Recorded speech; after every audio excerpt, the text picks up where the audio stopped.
Hi, welcome to Introduction to HR Concepts that I'm filming for my Introduction to Business course.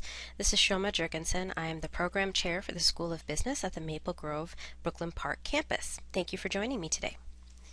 So the learning objectives that I want to accomplish in this particular video have to do very specifically with kind of terminology and understanding of some very important concepts as you just scratch the surface of human resources. So the first is to identify the roles of HR professionals, and secondly, connect some primary employment laws to those HR roles. Third, we'll describe available training options, and you'll see where that fits into the roles of HR professionals. And finally, we'll compare compensation, salary, and benefits, so these three things make sense as you move forward into that area of human resources. So let's start with the roles. The roles of the HR professional in human resources can be contained in about 4 buckets. The first is the idea of attracting and selecting. So as you get further into human resources, you might hear about things called employment brands and your recruiting function and your interviewing function and all that goes with deciding who will work at your organization and where they will work falls under this role. Second is developing. In this bucket, you'll find things like performance evaluations, which are not just used to determine compensation, but they should be used in order to identify key elements of needed training. This is where education reimbursement would go. And those things also, the availability of training and education reimbursement, as well as compensation, salary, and benefits, fall under the retaining function of human resources. So why would an employee choose to stay at your organization?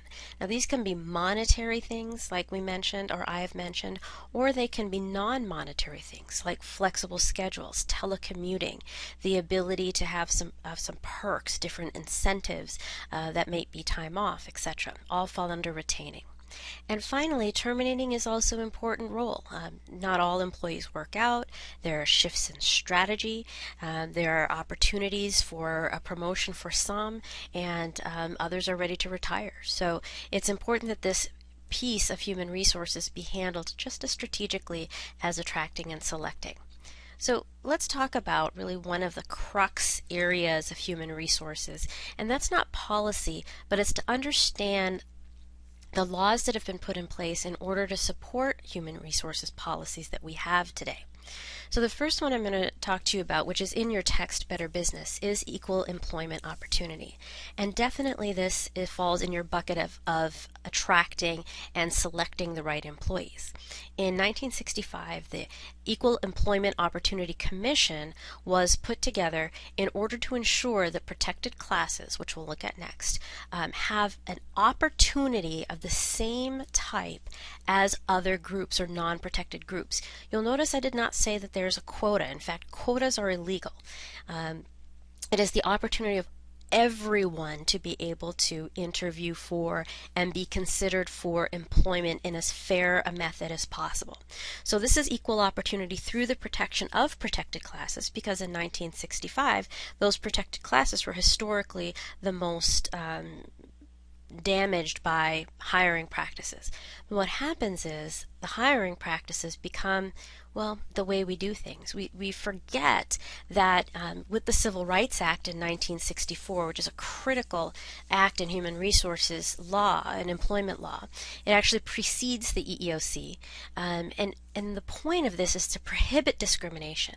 Well, why would someone say prohibit discrimination in this day and age? Well, there is a more systematic way. So for example, let's say that your organization has always placed employment ads in the local newspaper and online.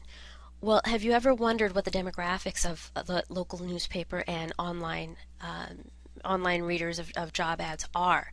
Are you missing an opportunity to reach out to groups that you may not have considered, and therefore limiting the talent that you can bring into your organization? So in 1964, the discussion was around protection, and it does prohibit discrimination on race, color, gender, religion, national origin, and I've added here sexual orientation. Minnesota is one of the 21 states that have included sexual orientation under the protected classes. Not all states have that, and in some states people can be flat out fired for their sexual orientation, and nothing that actually has to do with their essential job function. We'll talk about that next.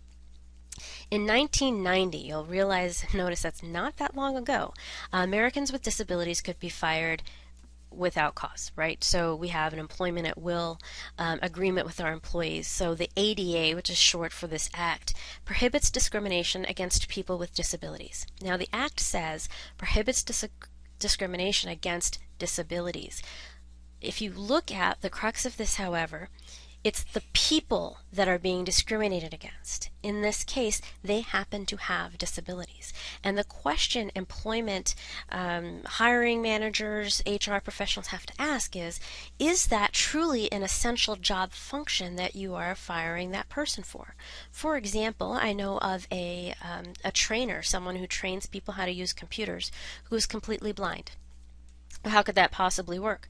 Well, with some software support, he is able to continue his job, actually being able to see exactly the same way as everyone else, did not affect his job. And so his essential job function was not affected, and he was able to continue working. Now, undue hardship is often brought up with ADA, and that is true. It cannot be something that produces undue hardship on an organization, but often this is viewed purely as money. How much money am I putting out for this one person? If you look at CourageCenter.org, you'll notice that there is benefits to all employees with some of the changes that make work more accessible for people with disabilities, and you'll have a richer, more diverse workforce, which gives you a richer and more diverse consumer base as well. Finally, Age Discrimination in Employment Act. This is closer to the first two acts in 1967, ADEA, where discrimination based on age or advertising, including an age preference. We want someone, 20 to 25. We want someone, 18, unless it has some legal basis. For example, pilots, it is okay to say that you have to be under the age of 60 to be a pilot, because there is scientific evidence that after the age of 60, most Americans' eyesight is affected, and that is, of course, an essential job function. Even though computers fly planes, you need to see the dials, and they're small, and you need to be able to land in case of the computer's not working. So in that case, it is important. But what would being 21 or 25 or 45? It doesn't affect something like sales. It doesn't affect something like janitorial. It doesn't affect, in a way, even management functions, provided you have the other essential ingredients to be successful in that job. So the laws affecting HR, both Equal Opportunity Civil Rights Act, American with Disabilities, and age discrimination, although it sounds like are primarily in the attracting and selecting area. Remember that once someone is brought in, it is the organization's responsibility to create a safe workplace for all of their employees and development opportunities for employees. And those that feel developed and retained and welcomed in a safe and innovative environment will also attract talent. And in that way, bringing more innovation to the organization. So these laws that affect HR affect all the roles that are involved with human resources.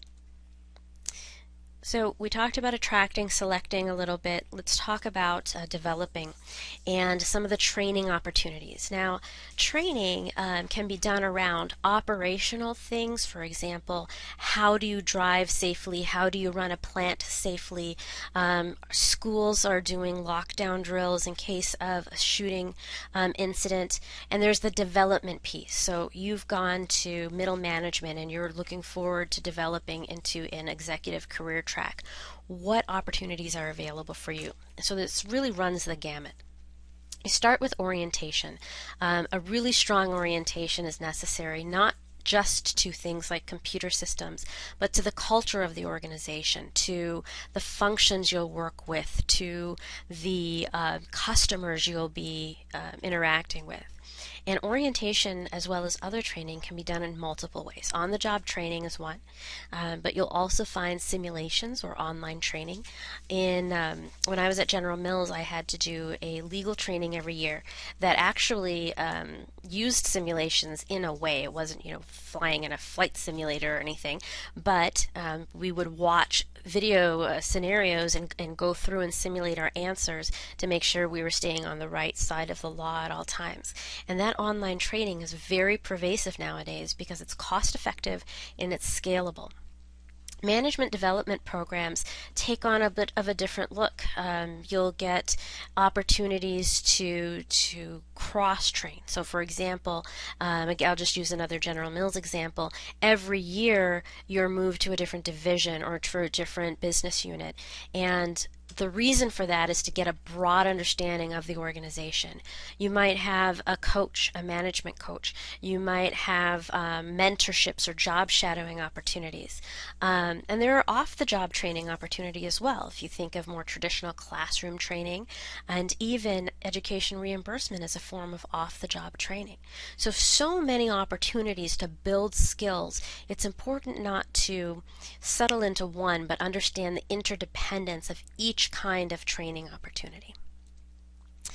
And training is one of those benefits. It's one of the reasons that an organization may choose your company, or an employee might choose your company. But often there's confusion around compensation, benefits, and salary. So I want to clear that up a little bit. Salary is what you're paid. All right, it's the money you make, whether that's by piece if you're working on a manufacturing line, whether it's by hour, whether it's salaried, which means you get a certain set amount every week. That is your monetary compensation. Right? Benefits also fit into this employment package. Benefits are things like, although not mandated by law, they're things like your health insurance, your life insurance. Perks are benefits, so if you have expense reports, short and long-term disability benefits, child care benefits.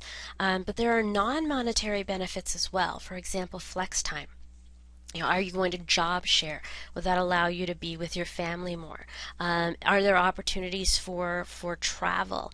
Is there an opportunity for relocation to a foreign country if that is of interest to you?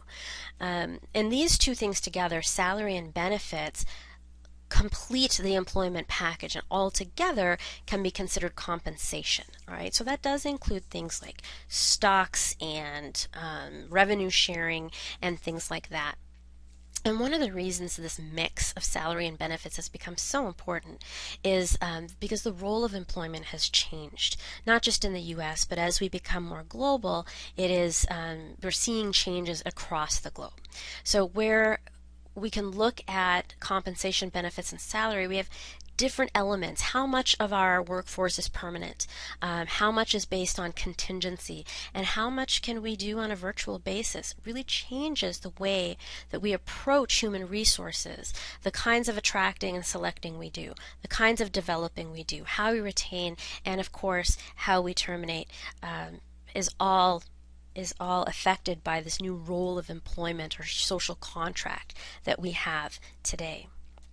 So very quickly, I touched on the following learning objectives. The roles of HR professionals, connecting primary employment laws to those roles, description of some available training options, and comparing compensation, salary, and benefits. I look forward to taking any questions that you have, and hopefully this has been helpful in clarifying the information in the text before you take your quiz. Thank you.